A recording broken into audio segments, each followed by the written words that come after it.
Egunon, buenos días. Gracias por acudir a esta presentación de los días jueves de Antonio Miguel Utrera. Está también la mesa Elisa Rueda, directora del Festival Internacional de Poesía de Vitoria-Gasteiz, Poetas en Mayo, que este año celebra su 12ª edición. En primer lugar, quiero agradecerte, Antonio, que hayas querido aceptar la invitación que conjuntamente te hicimos el Centro Memorial y la Fundación Buesa para presentar tu poemario hoy aquí en Vitoria. Es para nosotros un placer acogerte y compartir esta mañana contigo. Y también quiero agradecer a Elisa y a este hermoso festival que tan acertadamente diriges por haber dado cabida en su programa a esta presentación del poemario de Antonio. Hace ya un tiempo que conozco a Antonio. Mi labor profesional en la Fundación Buesa me ha permitido conocer y estar cerca de muchas víctimas y sus familiares, personas con vivencias desgarradoras y testimonios interpeladores. Antonio es una de ellas. Pueden escuchar a Antonio en el vídeo que nada más comenzar la visita de este museo memorial puede verse en la planta baja. Ha prestado su testimonio para hacer un capítulo de un cómic titulado Dolor y Memoria, junto a otras 8 víctimas de diferentes terrorismos y que editamos el Memorial y la Fundación Fernando Buesa, y también ha ofrecido su testimonio grabado para que escolares puedan escucharle, aunque también participan con escolares en charlas presenciales con escolares en toda España. Pero Antonio también es un poeta que ama los versos que utiliza para relatar, entre otras cosas, el antes y el después de aquel segundo jueves de marzo de 2004. Este poemario que hoy presentamos es la versión ilustrada y ampliada del que escribió en 2022 y que nació, según tú mismo explicas, para acallar con palabras el ruido mortal de la ausencia. Como saben, este año se cumplen 20 años de los atentados de Madrid. En ese vídeo que les decía, pueden escuchar en la primera planta de este centro memorial, Antonio habla de que cuando uno sufre un atentado, uno se siente expulsado de la sociedad, te han tirado a la cuneta, dices, para que dejes de caminar. Se puede caer el ciclista, pero el pelotón sigue. Y el pelotón siguió sin él, porque él estaba caído, pero en su caso, él decidió volver a montar en la bici para seguir adelante. Así lo cuenta más o menos él. Y aparte de tu familia y a tu compañero Jaime, que hoy está con nosotros, a quienes dedicas el libro, yo creo que cosas como este poemario y el compromiso que demuestras, colaborando con iniciativas que ponen de relieve el testimonio, son las que te han hecho poder volver a formar parte de ese pelotón. Han sido como los pedales de esa bici que ahora montas. Los días jueves son fruto de esa caída y de esa remontada. Este bello y al mismo tiempo amargo libro de poemas, que como tú bien indicas en el prólogo fue una tabla de salvación para esos largos días de dolor físico en el hospital, pero también de dolor en el alma por la pérdida de Angélica. Es un lujo tenerte hoy aquí, Antonio, en el marco de Poetas en Mayo, en esta ciudad que también ha conocido tristemente lo que significa el terrorismo. Y sin más, quiero dar la palabra a Elisa Rueda, o Marieli, si ella me lo permite, y es que ella fue mi primera maestra, profesora andereño, como ustedes lo quieran, en mi primer curso de preescolar en el Colegio Samaniego, y lo recuerdo perfectamente. Y esta presentación nos ha hecho reencontrarme con ella, y me hace muchísima ilusión que estés hoy aquí. Gracias por todas las facilidades que nos habéis dado y todo el cariño con el que habéis acogido, tanto tú como Blanca, esta presentación dentro de Poetas en Mayo. Así que muchas gracias, Marieli, y cuando quieras.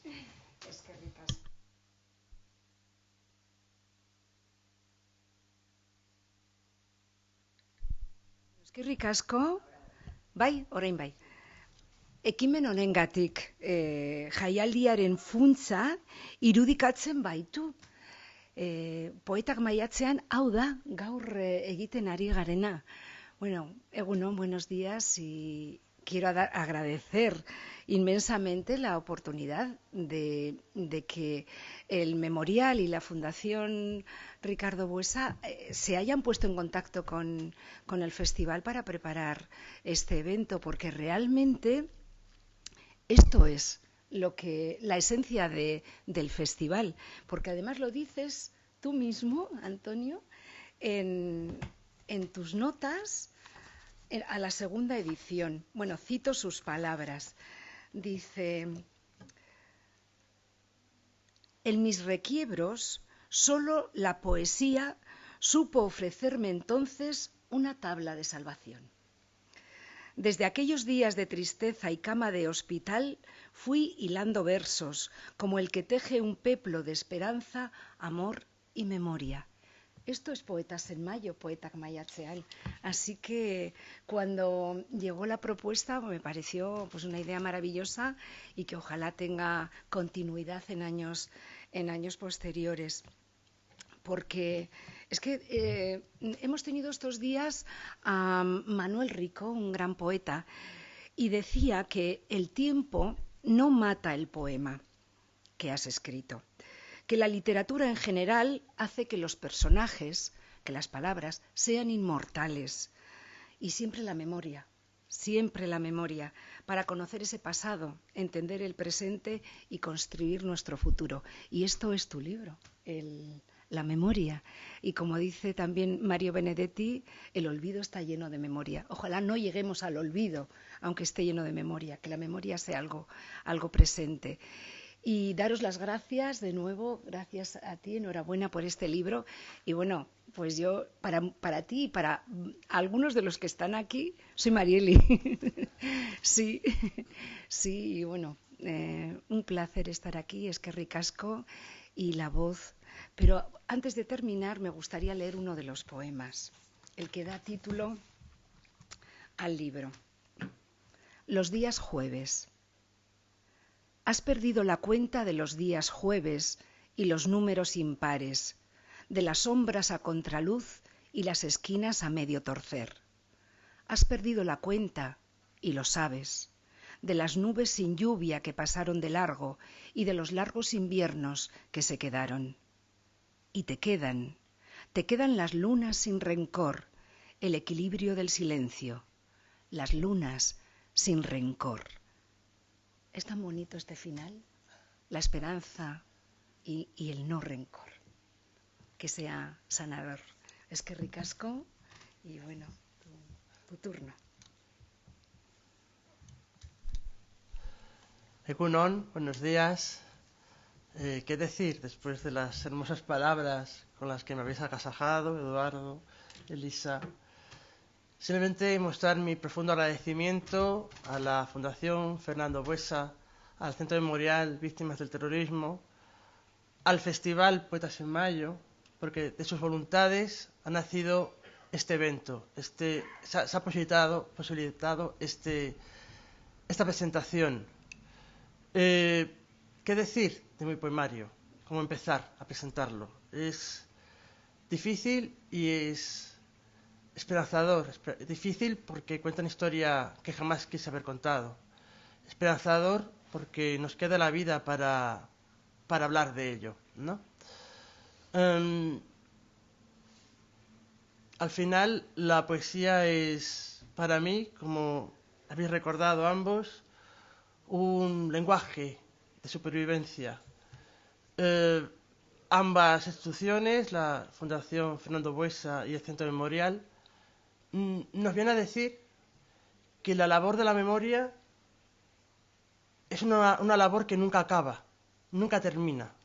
Es una labor que nunca se puede decir hasta aquí y lo dejamos en manos de otros, lo dejamos en manos del tiempo, ¿no? Entonces siempre hay que ser testigos, ¿no? Como el poema que da título a este poemario, yo rescaté este título de uno de los versos de César Vallejo, que para mí es un poeta fundamental. Él dice: son testigos los días jueves y los huesos húmeros, la soledad, la lluvia, los caminos. Tal vez de estas imágenes, de los versos finales de este poema de César Vallejo, es lo que estructura este poemario.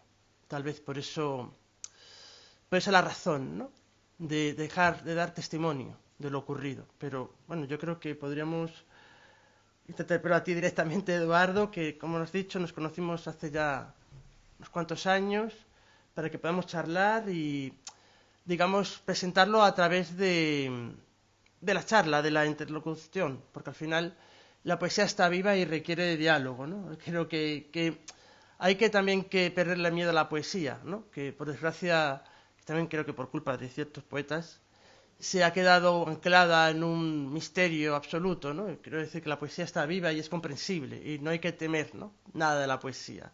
Pues yo creo que lo mejor es que dialoguemos y que también os interpelo a vosotros y a vosotras para que después podamos estar ante todos. También los dos interpelamos. Sí. Sí, por supuesto.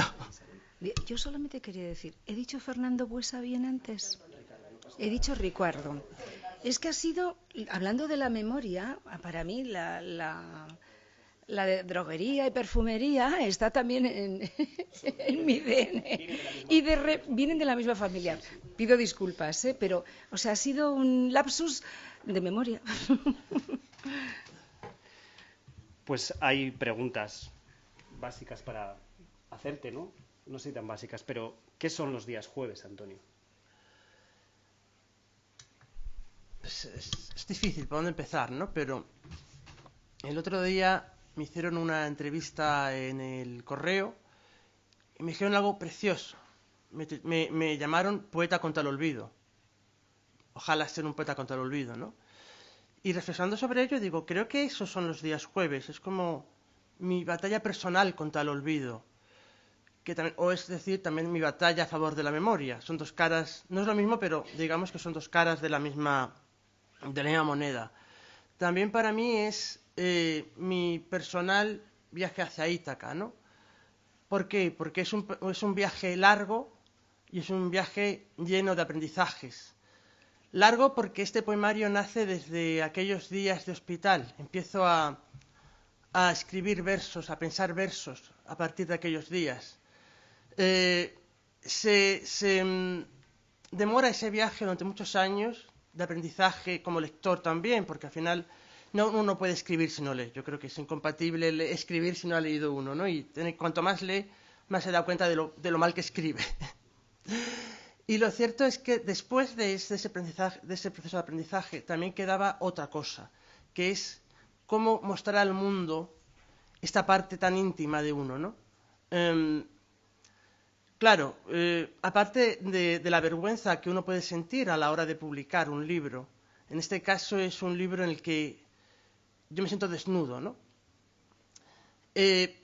Por tanto, ¿qué son los días jueves? Pues es un aprendizaje constante. Es un libro que ahora tiene un fin, pero yo sé que este libro al final tendrá un recorrido, aunque no lo habíamos publicado, ¿no? Pero tendrá un recorrido en mí y siempre estará ahí. Y habrá poemas que podrían haberse incluido en este poemario, que hay que poner un punto final porque todos los libros tienen que tener un punto final. Pero, digamos, y para concluir, creo que es un diario íntimo del caos. Creo que es una crónica del después. Después en mi vida, con 18 años, para mí han tenido un antes y un después. Yo al 11M le llamo el después. Han pasado 20 años de después, es decir, ha pasado más tiempo ya desde entonces que el tiempo que yo tenía cuando sucedió. Y aún así siempre es el después. Es una crónica del pasar del tiempo también. ¿Y por qué los días jueves? Claro, pues los días jueves, aparte de, como he comentado, hacer referencia a este poema de César Vallejo, los días jueves para mí es una expresión, por así decirlo, como los días de la mala suerte, por así decirlo, ¿no? Una palabra inocua, que no tiene más significado que el día en que está entre el miércoles y el viernes, para mí ya tiene un significado especial. El 11 de marzo fue jueves, como todos y todas recordamos, ¿no? Tal vez también es una forma de recordarlo, ¿no? Porque el recuerdo está en los pequeños detalles, en lo que se nos olvida, ¿no? Todo el mundo sabe lo que hacía ese 11 de marzo. Muchas veces me dicen, pues yo estaba ese día. Pero ¿cuánta gente recuerda que era un jueves normal, el segundo jueves de marzo de aquel año? En esos pequeños detalles está también, no solo la memoria, sino también la literatura. Por eso es importante este título. ¿Y para qué? ¿Para qué este libro y este título? ¿Para qué? Al por qué habría que decirle también, que esto se me ha olvidado, también es una forma de darme el permiso de ser feliz en la literatura. También ¿por qué? ¿Por qué? Porque para mí es importante, y aquí está creo que resumido, quiero pensar que sí, el nombre de Angélica. Y eso enlazo con el para qué. El 11 de marzo, como recuerdan, ha sido la mayor matanza desde la guerra civil en nuestro país. Sin embargo, en cuanto a las víctimas mortales se refieren, ha quedado un número. 192, 193, ya saben que siempre baila la cifra porque tenemos que incluir al geo que fue asesinado en Leganés. Sin embargo, creo que hemos olvidado los nombres, no se ha quedado ningún nombre. Tal vez el cometido de estos días jueves es que queden 2 nombres. El mío en la portada, el mío no es el importante, pero que quede al menos el de Angélica. Ese es el gran porqué. El para qué. Lo decía Gaizka Fernández en la presentación de su último libro sobre los primeros años de la banda terrorista ETA, que necesitamos una bibliografía del terrorismo. Y es verdad, yo creo que, también hablaba contigo hace poco, del terrorismo se ha escrito mucho y se está escribiendo mucho, afortunadamente, pero por lo general se escribe desde la literatura científica, desde el ensayo, que es muy importante porque nos da el relato histórico. Y como licenciado en Historia también lo digo, y creo que está en la base, que queden fijados los hechos históricos, ¿no? que estén libres de manipulación, ¿no? Que más allá de opiniones de la periferia, que no es lo importante, que lo importante quede fijado. Después tenemos, en cuanto a bibliografía del terrorismo, digamos, tenemos una serie de biografías inspiradoras de víctimas del terrorismo, a las que tampoco se ha dado tanta importancia como debiera, yo creo, ¿no? Que pasan como libros, bueno, de testimonio, un libro al que no se tiene consideración, esa es mi percepción, ¿no?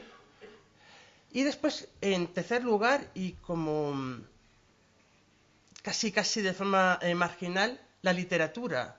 Y si ya miramos literatura del terrorismo escrita por víctimas, yo hablo más de supervivencia, pero vamos a hablar de víctimas. De víctimas del terrorismo es minoritario. Porque al final, los días jueves, hablo de mí, hablo de mis recuerdos a Angélica, pero es literatura. La poesía es una forma de ficción también, no nos olvidemos, por muy íntima que sea y por muy apegada a la biografía del autor, en este caso, es una forma también de ficción. Y a través de la ficción creo que los recuerdos y la memoria se adhieren de otra manera en el lector. Es decir, muy importante el ensayo histórico, historiográfico, es muy, muy importante, pero a través de la literatura comprendemos mejor a la persona, ¿no? En 2 discursos, además, y ya con esto concluyo esta pregunta, en torno al 11M hay 2 discursos hegemónicos, digamos. Están los negacionistas, que solo hablan de una banda terrorista que no tuvo nada que ver con el 11M, y después una memoria blanda, en el que se habla mucho del comportamiento del pueblo de Madrid, que fue realmente ejemplar, pero ambos discursos coinciden en no hablar de las víctimas, no darles nombre, no decir un detalle pequeño, grande, ¿no? En ese sentido, los días jueves viene a cumplir ese deber moral, el del redirigir el foco de atención hacia lo realmente importante. Esto me pasó a mí, es muy pequeño. Pero dejémoslo aquí, ¿no? En este libro. Quería recitar un poema por cada una de las preguntas. Se me está olvidando hacerlo. Me van a disculpar. En cuanto al qué son los días jueves, mi poesía es poco explícita, pero hay un poema que, digamos, enlaza con los propios hechos históricos aquí mostrados. Se llama La catástrofe.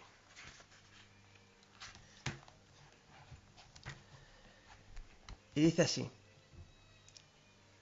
de nada sirvieron los protocolos de evacuación, las recomendaciones en caso de emergencia, los martillos con punta de diamante, las salidas de socorro.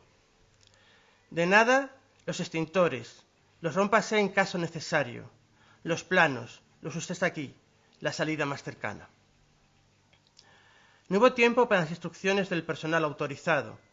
La urgencia de la catástrofe no da opción a tal disparate. Contra la catástrofe, contra el desorden, no pudieron los gritos de auxilio, lo aprendido en los simulacros. No hubo ocasión para que los mantengan la calma ni los guarden el orden. La catástrofe, el ruido del caos, el desorden, en fin, por sí mismos se bastan. El polen de la primavera no conocía su lenguaje.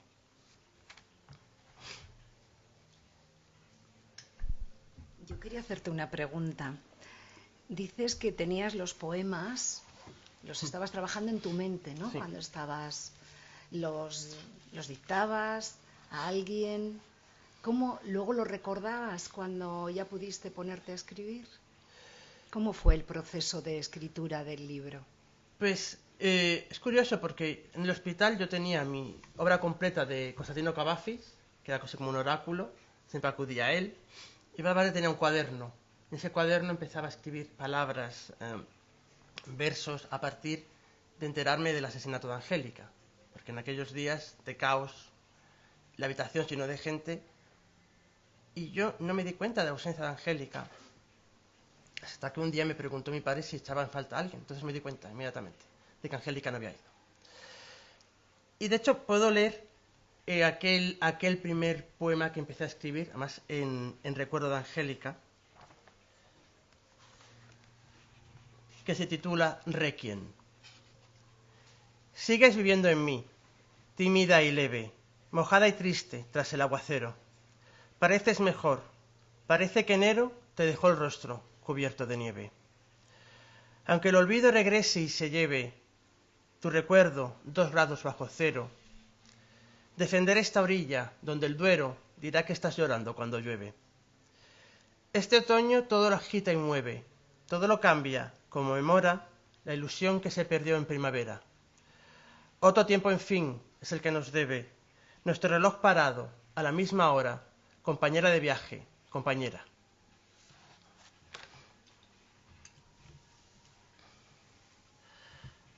Al tiempo que iba escribiendo este poema, parte en mi cuaderno, también parte en mi cabeza, ¿no? De alguna manera era como esa literatura oral, ¿no? Que contaban los poetas en la Grecia clásica, ¿no?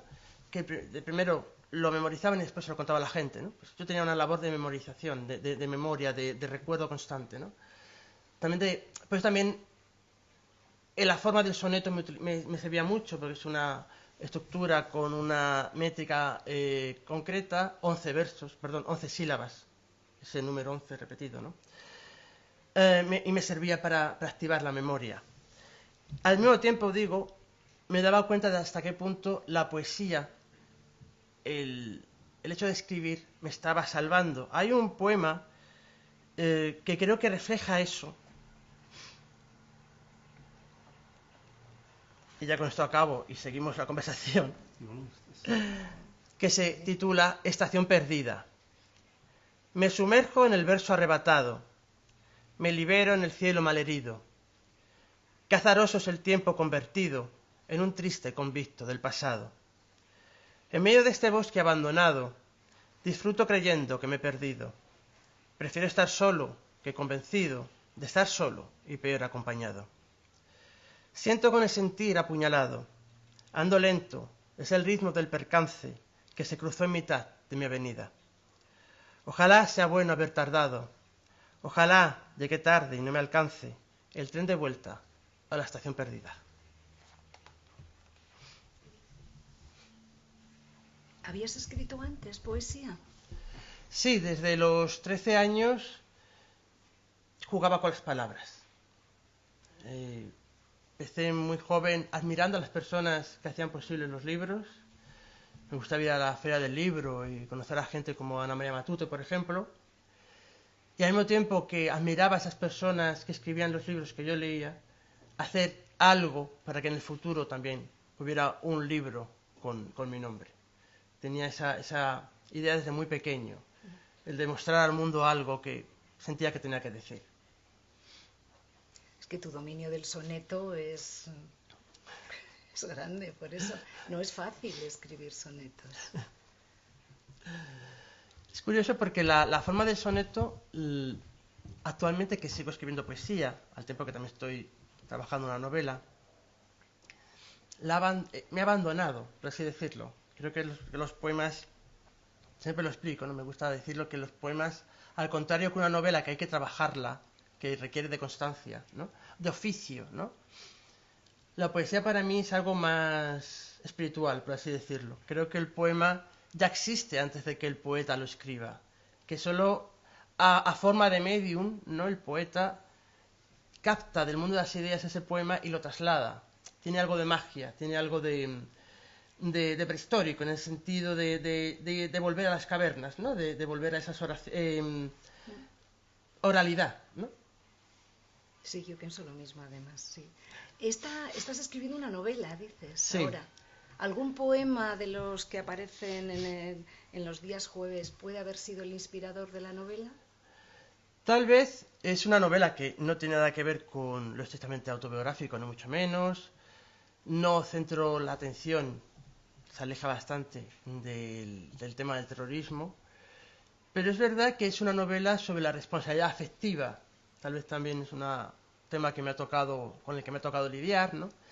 Tal vez El volatinero, que es el poema más ficcionado, digamos, del propio poemario, podría ser un puente, ¿no? Entre los días jueves y la novela. Léenoslo. Bueno, lo leo. Y luego nos cuentas qué es el volatinero, porque tú así perfecto. te llamas en tus redes en Twitter, ¿no? Entonces, Sí. ¿qué es un volatinero? Porque yo no lo sabía hasta leerte. Vale, pues lo leemos y... Es un poema largo, ¿eh? Aviso. De largo aliento he aprendido yo que se llaman ahora. Sí.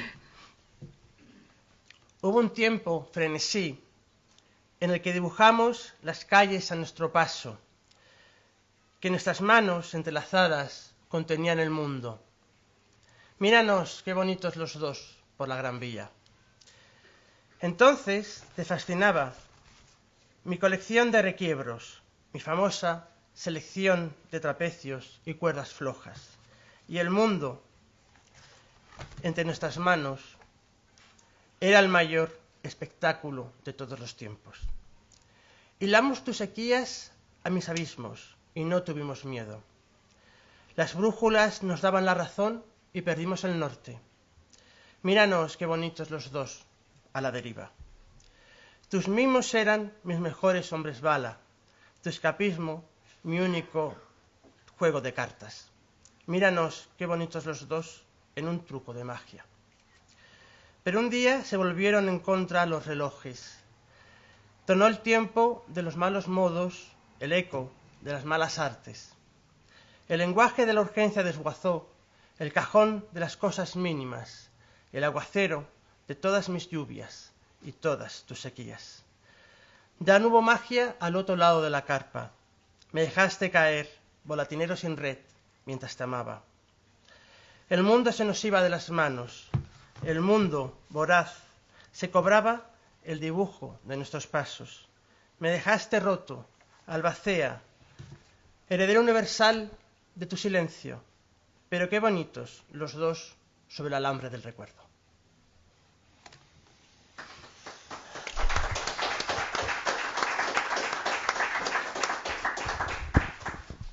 ¿Qué es un volatinero? Que es la cosa que yo creo que a muchos nos estamos preguntando. Un volatinero es ¿Quién es? el sinónimo de un funambulista. Eso es un volatinero. Este poema tiene elementos de ese mundo circense. ¿Por qué el volatinero? Una de esas lecturas adolescentes a las que tengo un apego especialmente tierno es Así habló Zaratustra de Nietzsche, que a priori podría ser una lectura dura, ¿no? Y oscura, pero que a mí me vincula con el recuerdo activo de Angélica. Ella fue la que me presentó ese libro, ¿no? Y uno de los pasajes de Así habló Zaratustra cuenta la historia en la que Zaratustra llega a un pueblo en el que está anunciada la actuación de un volatinero. Y Zaratustra se queda a mirar esa actuación. El volatinero es, digamos, saboteado por otro volatinero que va detrás de él en la cuerda, y el primer volatinero cae y se mata porque no tiene red. Y Zaratustra lo entierra con sus propias manos. Esta historia bonita y triste le gustaba mucho a Angélica. Por eso, a partir de entonces, solo la palabra volatinero es una palabra que me vincula a ella, y parece que cada vez que lo digo es como si oyera su voz. Por eso las redes sociales es una forma también de decir al mundo que estoy pensando en ella, aunque nadie lo sepa, ¿no? Aunque muy poca gente lo sepa. Hay varios materiales que componen los días jueves, ¿no? Son varias Sí. cuestiones que lo hacen posible, pero tú eso lo hacías, era tu especie de tabla de salvación, esa bici en la que te vuelves a montar para seguir ese pelotón, ¿no? Que me gusta relacionarlo con ese testimonio, como lo dices aquí en el memorial. ¿Cuándo decides que todo eso tiene que plasmarse en un poemario? ¿Qué es lo que realmente te anima a hacerlo y a descubrirte y a mostrarte y a dejarnos conocerte? Pues hay tres materiales fundamentales para mí que componen los días jueves, que es el amor, que es la memoria y la adolescencia. De alguna manera, en términos físicos, digamos que sería la energía, la materia y el tiempo. De estos tres elementos, el que me ha llevado a publicar el poemario ha sido el amor. Al final, mi compañero de vida, Jaime, fue el que me dijo: tienes un poemario, llévalo, lánzalo, muéstraselo al mundo. Tal vez sin ese espaldarazo se habría quedado en un cajón los días jueves. Hay un poema que a mí me gusta mucho, y sé que a Jaime no tanto por lo que contiene en él, que se llama La piel, y que siempre que presento los días jueves me gusta interpelar al público y decirles: ¿qué viene detrás de los días jueves? Me dicen: los viernes. Pues este es el poema Viernes. Se llama La piel y me gustaría leerlo, si me lo permitís.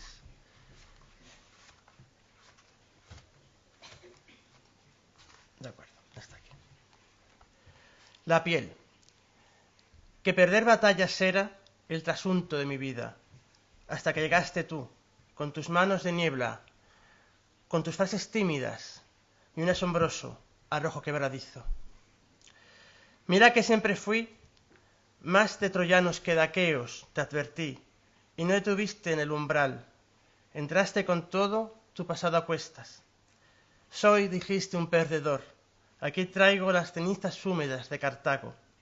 Vengo de perder todos los trenes a lomos de los suplicios más infames. Mi patria, respondí, es un desierto. Solo tengo este reloj de arena con 3 minutos de retraso. Medimos nuestros miedos como se miden los vacíos, como se palpan las cicatrices. Nos salieron mapas de piel herida, nos cartografiamos. Ven, prueba a cruzar la frontera siria de mis labios. Que nos vimos recién llegados, nacidos el uno para el otro, tus manos de niebla azul, mis bolsillos llenos de arena. Te ruego que no temas mi cohorte de números impares, la sombra de mis idus de marzo.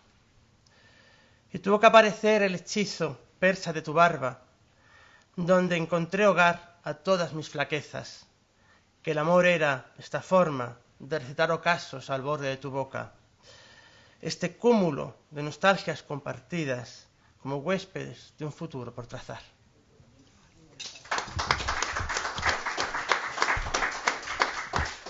Y es muy bonito porque tú a la dedicatoria, tú, Jaime, dices que es el hacedor de viernes, que eso es muy bonito.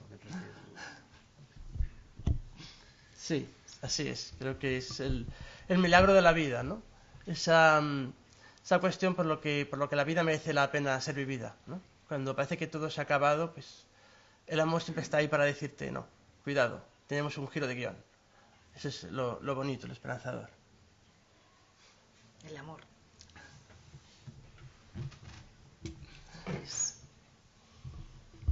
No sé si... También tenemos tiempo para el público. Para el diálogo. Sí. Sí. Bueno, después de tomar aire y aliento, porque... Sí. No importa, hay tiempo, tenemos tiempo. Antonio, me encanta cuando has dicho que hay una literatura sobre el terrorismo, de ensayos, y que hay muy poca literatura que intente aproximarse a esa realidad, que no sea la del ensayo, y la tuya es una contribución. Y efectivamente yo siempre he pensado que hay una verdad poética, como también, y este no es el caso ahora, hay una manera de acercarse a una realidad a través del humor, insisto, no es el caso. Pero me he quedado con no con una duda, o sea, algo que quisiera saber, que me respondas. Hablas de catástrofe, hablas de caos, que es lo que provoca ese acto bárbaro, pero ¿hay algún intento en tu aproximación poética de comprender al agresor. Es decir, el agresor, la agresión, ¿existe en tu poemario? ¿Te aproximas a él o es pura... Igual no hay la palabra para explicarlo. O sea, pura indefinición. Sí, yo me inclinaría más por esta última opción. De forma instintiva, siempre he trabajado por desvincularme del victimario. Es una cosa que a mí me gusta decir que es una opción como cualquier otra, porque cada víctima es un mundo y cada acto terrorista es un mundo. Y después, como los propios cuerpos, ¿no? Cada uno tiene el suyo y su forma de adaptarse a la realidad, ¿no? No es superarla, sino adaptarla. Creo en la adaptación siempre. No forma parte de este poemario porque para mí no forma parte de la vida. Para mí los criminales dejaron formar parte, me hicieron ese daño. Por tanto, no he intentado nunca, y es curioso porque tampoco me lo he planteado, de hecho, por acercarme desde la literatura a la... ¿Por qué lo hicieron, no? Tal vez hay gente, personas que me han leído y me han dicho, no hay rabia en tus versos. Yo creo que sí la hay, ¿no? Creo que sí la hay, esta es mi muestra de rabia.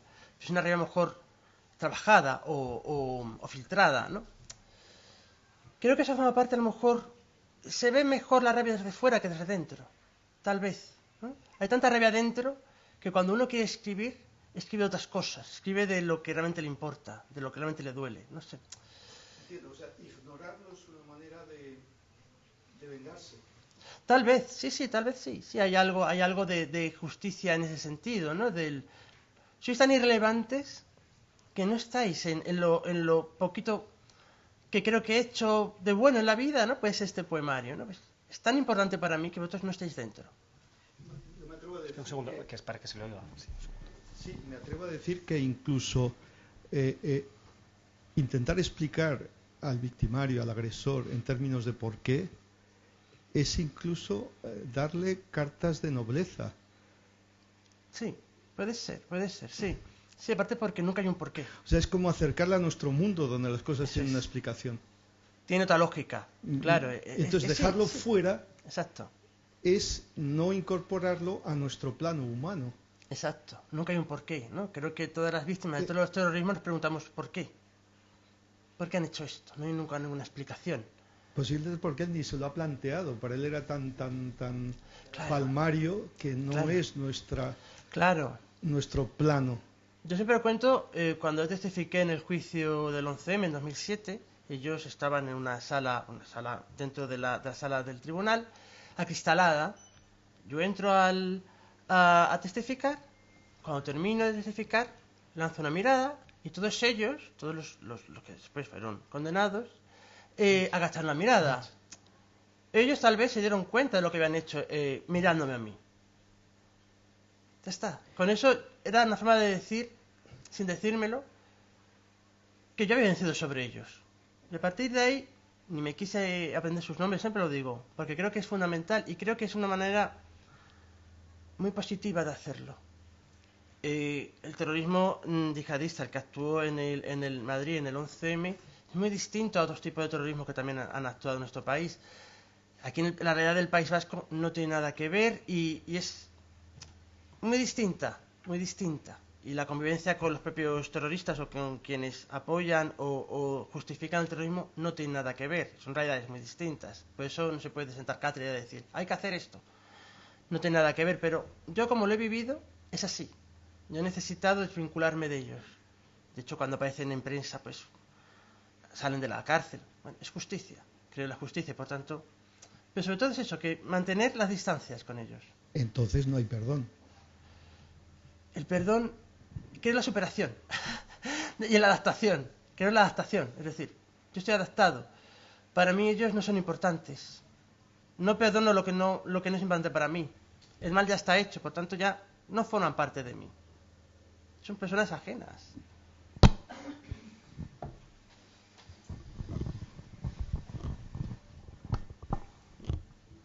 Bueno, mientras alguien más anima, haces una mención en estas notas a esta segunda edición que citas a la Fundación Rodolfo Benito, que es una fundación hermana a nosotros. La fundación, si no lo conocen ustedes, es una fundación en memoria de Rodolfo Benito Samaniego, una de las víctimas del 11M. Su familia creó una fundación en Alcalá de Henares, de donde era él. Y bueno, yo sé, porque ahí nos hemos encontrado muchas veces en Alcalá de Henares, es un lugar de encuentro de mucha gente. Bueno, hablas de los viejos sitios. Hay un poema que es, ahí me gusta, hablando de los sitios, los lugares, ¿no? Que tal como el victimario es parte de esta cuestión, también los lugares, ¿no? En los que sucedieron, en los que tú compartiste con Angélica momentos. Me parece no sé, me permito pedirte que nos recites ese poema, que a mí me parece muy bonito, que conecta también, ¿no? Nuestra fundación con la Fundación Rodolfo, con la Fundación Rodolfo Benito Samaniego. Sí. Los viejos sitios. Pienso en el imposible de un museo propio que permita avanzar sin dejar atrás las huellas.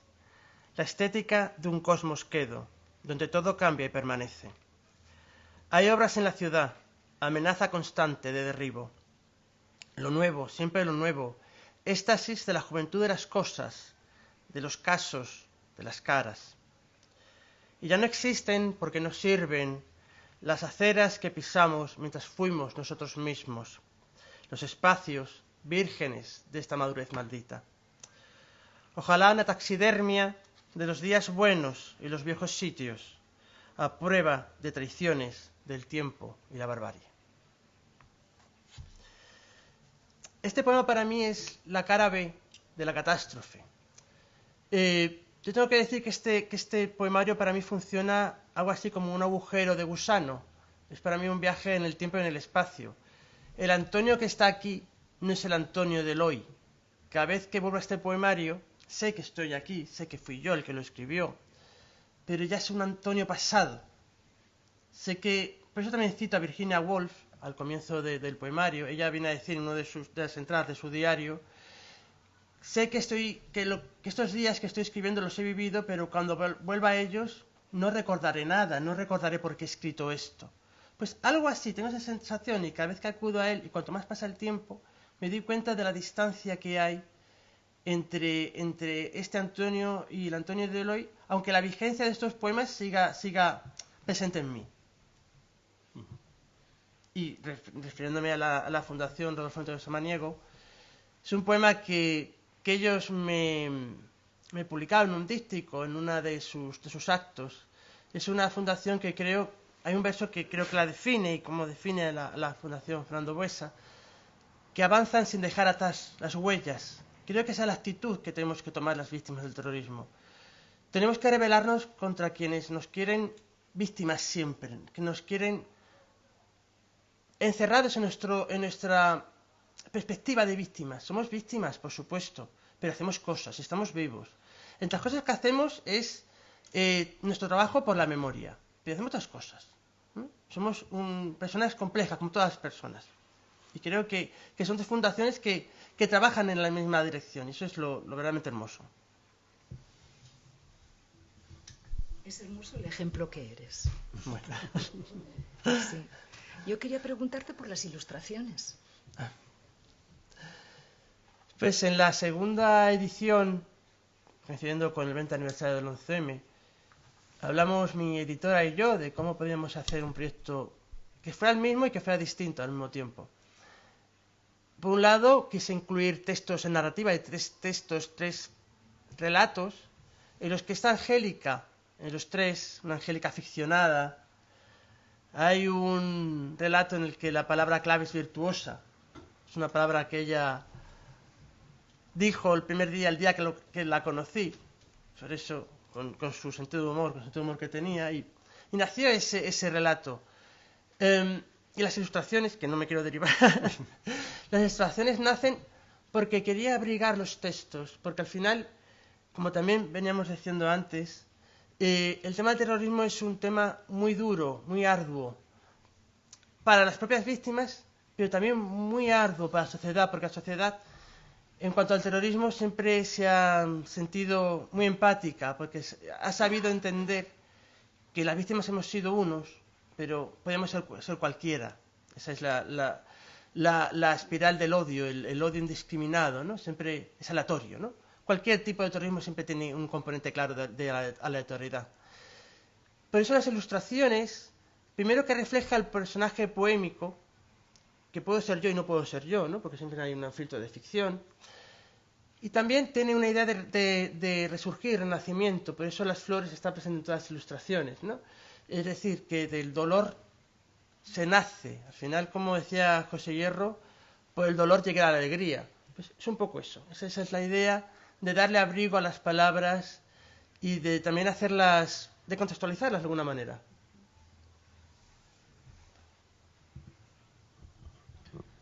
Sí, por ahí. Hola, Antonio. Que yo tengo la duda, la pregunta que tengo, bueno, primero enhorabuena por el libro y por los versos tan bonitos y tan inspiradores. Me pregunto, cuando me fascina la simbiosis entre lo que eres, lo que te ha pasado y el libro y la obra. No es tan fácil, ¿no? Es tan te identifica, te puedes identificar 100%, ¿no? Con ese acto tan contundente, tan inesperado, tan bestia, que el libro realmente lo recoge, por lo que estoy escuchando y me gustaría luego leer. Entonces mi pregunta es, hacia el futuro, es una duda que tengo, ¿cómo pretendes encauzar el resto de lo que te queda de carrera literaria? Mucho. Si vas a seguir en esta línea, si crees que va a seguir estando en tus escritos esa catástrofe, o es un punto y aparte, y a partir de ahora te gustaría tratar otras cosas. Has dicho algo antes sobre lo de la narrativa, pero me pregunto eso, cuando un libro se identifica tanto con el autor, si se puede dejar ahí o no, o es imposible. Yo creo que es una mezcla de ambas opciones, ¿no? Por un lado, yo quiero ver o entender los días jueves como un final de ciclo, una forma de terminar el duelo, ¿no? Es verdad que también por otro lado pienso, el duelo nunca se acaba, ¿no? Hay una frase recurrente de Antonio Gala que dice, del dolor sabemos cuándo empieza, pero no cuándo acaba, porque no acaba nunca. Y creo que no acaba nunca. Creo que el dolor muta, que el dolor te permite, porque cambia, porque evoluciona contigo, pero no se cierra, no hay un día que digas, ya no me duele. Es así, es imposible. Pero es verdad que a lo largo a lo largo de estos años, después de la publicación del libro, me he dado cuenta de que tenerlo sobre la mano, ya en una expresión física, me ha permitido explorarme a mí como autor. Me he dado cuenta de que he empezado a escribir cosas de las más dispares. En el año pasado, por ejemplo, salieron dos antologías en las que participaba. Una antología de lo más dispar, una antología en homenaje a Eduardo Mendicuti y otra antología de relato erótico. Es decir, no tenía nada que ver y en este último caso, de hecho, jamás me había ocurrido pensar que podía escribir un relato. Y después de ellos ha venido una idea, en forma de novela, que no tiene nada que ver, como he dicho, con los atentados o con el terrorismo, con la memoria, pero también sé que cuando escribo poesía, la presencia de Angélica, el recuerdo, esa amalgama de sensaciones, ¿no? Que es el recuerdo al final, está ahí. Sé que, es que he escrito poemas después de los días jueves en homenaje a Angélica. Sé que al mismo tiempo que estoy escribiendo la novela estoy agregando poemas a un poemario aún sin nombre.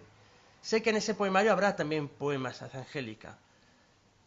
Creo que al final voy a combinarlo y voy a tratarlo con naturalidad también, ¿no? Creo que haya que castrarse en ese sentido, ¿no? Pues ya he hablado de Angélica, ya no voy a hablar más de Angélica.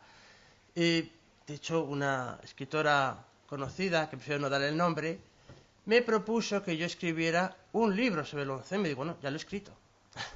Claro. Si tiene que surgir una especie de testimonio en narrativa o en tono ensayístico, puede que salga y no lo descarto, porque al final yo creo que uno acude a su biografía constantemente y creo que al final el tiempo determina también la apetencia, ¿no? Como escritor. Hoy por hoy creo que no se va a dar. Hoy por hoy estoy centrado en otros proyectos, pero no lo descarto, no cierro las posibilidades a esa posibilidad.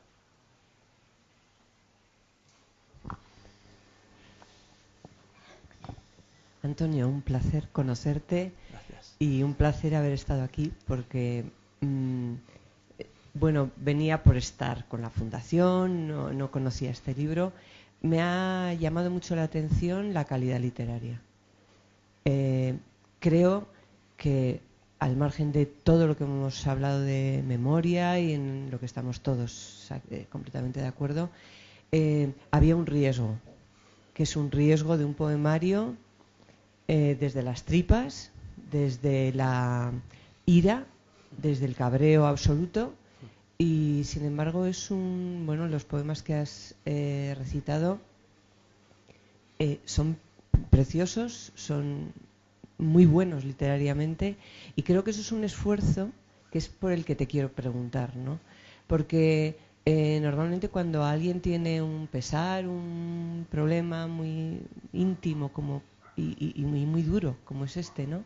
Pero o cualquier otro, es decir, cualquier otra circunstancia que a una persona, que alguien que quiere escribir le agobie y le angustie, lo primero es soltar como toda esa rabia.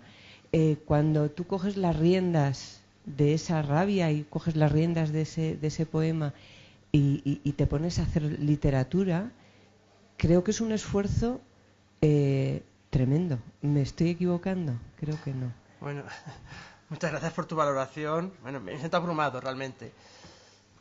Es que yo creo que como víctimas tenemos que tener mucho cuidado. Yo colaboro en el programa educativo del Ministerio del Interior. Mi rabia, mi ira, me la dejo en casa. Creo que no voy a ofrecer nada positivo a la sociedad. Si llevo a un colegio con niños de cuarto de la ESO, con 15 añitos, y les suelto toda mi rabia, ¿qué estoy ofreciendo a la sociedad? Nada. En el plano literario he tenido muy presente eso. Es verdad que yo nunca he escrito desde la rabia visceral, por así decirlo, ¿no? Yo he leído poemas horrorosos, tengo que ser sincero, que centran el discurso en la rabia y por eso dejan de ser literarios. Yo los justifico, los entiendo, por supuesto, uno es entender que tú tengas la necesidad de escribir desde lo más descolonizador, desde la rabia absoluta, pero te estás dejando por el camino a la literatura.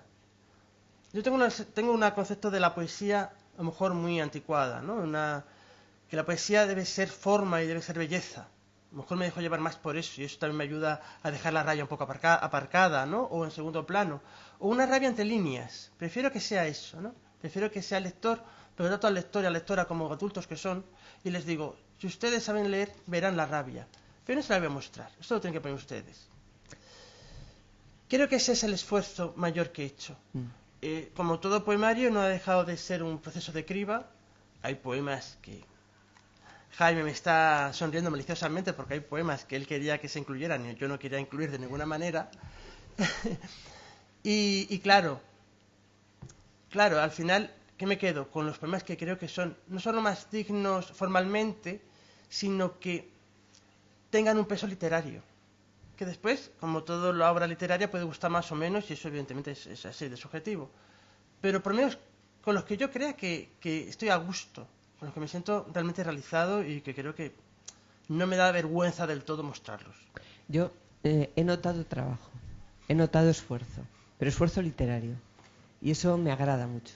Me agrada porque me parece que ahí tu viernes está más que presente, ¿no? Es decir, cuando uno hace un esfuerzo literario de ese calibre en un tema tan duro, quiere decir que tiene una larga trayectoria por delante que recorrer en el campo literario, así que mi enhorabuena y te animo a que sigas. Sí, de hecho, él habla de esto en su nota a la segunda edición, porque dices que todo poemario es el resultado de un cribado. Y cuentas cómo se te han quedado más poemas fuera del libro que los que realmente has publicado y que los llevas trabajando más de un lustro. Así es. Lo que tú decías. Sí, al final creo que son las memorias de un adolescente. Y claro, los adolescentes pues han leído menos que una persona casi con 40. Y eso también se nota en lo que escribe. Y claro, llega uno y dice, bueno, pues esto está muy bien para este chico de 18, pero para el señor de casi 40 ya no está tan bien. Y son textos muy honestos, pero digo, si me pongo a trabajarlos, es mejor escribir un poema nuevo a tener que trabajar este poema. Este poema es así, y ya está, y se queda en el cajón, y no hay drama. Bueno, vamos a cumplir ahora con las campanas de San Miguel que ya suenan. Yo creo que ha quedado claro, Antonio, que queremos seguir leyendo con la forma y la belleza con la que escribes. Ha quedado claro. Gracias. Esto es un punto y seguido. Y agradecer a todos ustedes que hoy estén aquí. Elisa, muchas gracias por acompañarnos, por acogernos en vuestro festival. Yo creo que hoy es, bueno, este primer acto que tiene que ser el primero de un camino que creo que hay que recorrer, porque antes lo hemos hablado. Yo creo que aquí vamos a establecer una bonita relación de hablar de memoria y hablar de lo que hablamos en la Fundación y en el Centro Memorial junto con Poetas en Mayo, así que quiero agradecértelo. Sí, yo lo mismo, desde nuestra dirección también. Y bueno, pues que encontrarme de nuevo con uno de mis primeros alumnos, con 4 añitos, el primer año que yo daba clases, pues bueno, es que es una maravilla esto de la vida, ¿no? Los caminos, cómo nos llevan de nuevo a encontrarnos. Y bueno, ha sido un placer escucharte, porque una cosa es cuando lees un libro, lo lees, te llega, porque está maravillosamente escrito, tal y como tú decías, pero luego conocer al autor y que nos hayas contado, y luego es que eres un erudito también, que es verdad, sí, porque tú vienes de muchas lecturas, que no es yo escribo un libro porque sí, y lo publico, sino que tú tienes un trabajo previo de lecturas, de escritura, y luego has dado, pues bueno, has tenido esta maravilla, ¿no? Y que nunca se acaba de corregir, eso también es verdad. Sí, totalmente. Nunca. O sea, te tienen que quitar el libro de las manos, de decir, oye, que va a imprenta ya. Sí. Pero ahí sigues tú, hasta que te hacen así, te lo quitan, siempre revisando. Sí. Y bueno, a lo largo de este mes, que también es un mes de mucho aprendizaje, porque van viniendo muchos y muchas poetas, con nombre, con menos nombre, conocidos, menos conocidos, vamos aprendiendo que hay pautas comunes, como por ejemplo esta de quitarte hasta el último momento. Hay poetas que ya lo dan por, bueno, ya está y no quiero saber más y voy a otra fase, y hay poetas que no, que lo siguen teniendo, que lo siguen revisando y que lo siguen teniendo actualizado. Así que todo está bien, porque ¿quién es el dueño de esto? Nadie. Tú. Esa es del lector y de la lectora. Es de la lectura. Para mí ya... Eso es. Y luego, pero tú eres el que decides también si quieres continuar o no continuar. Y bueno, pues esperamos quizá otra edición, que creo que esta es ya en la tercera. Sí. Sí, y eso es muy buena noticia. Tercera edición. Y bueno, esperando a tu novela. A ver. Es que ricasco. Es que ricasco. Gracias.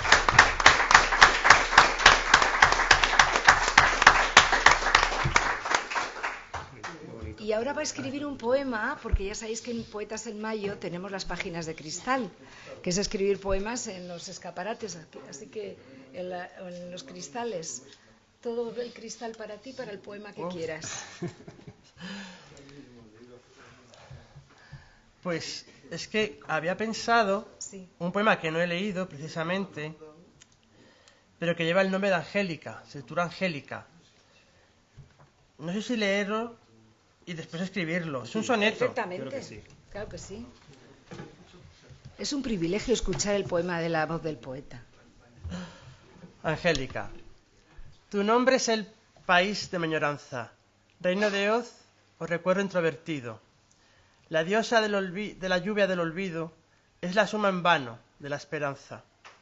Tu nombre, secreto, a tientas me alcanza, evocando un momento divertido. Río a solas, tu nombre repetido escribe en mi silencio, tu semblanza. Tu nombre es un futuro arrebatado, leve y fugaz como una primavera, vivaz y breve como la alegría. Tu nombre es un espejo inacabado, una luz pequeña pero certera. Tu nombre está cargado de utopía.